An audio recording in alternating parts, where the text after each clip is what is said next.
Sparrows build nests under the roofs and in tree holes.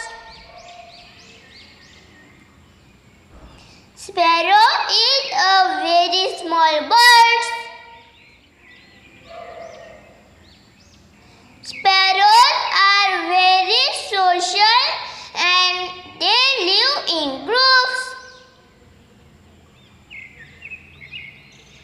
Every year 20 March is observed as World Sparrow Day to raise awareness about the sparrow.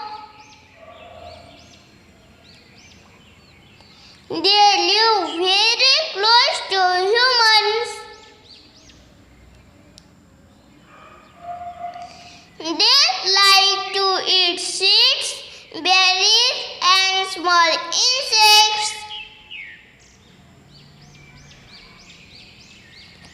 It has stout body covered with brown, black, and white feathers.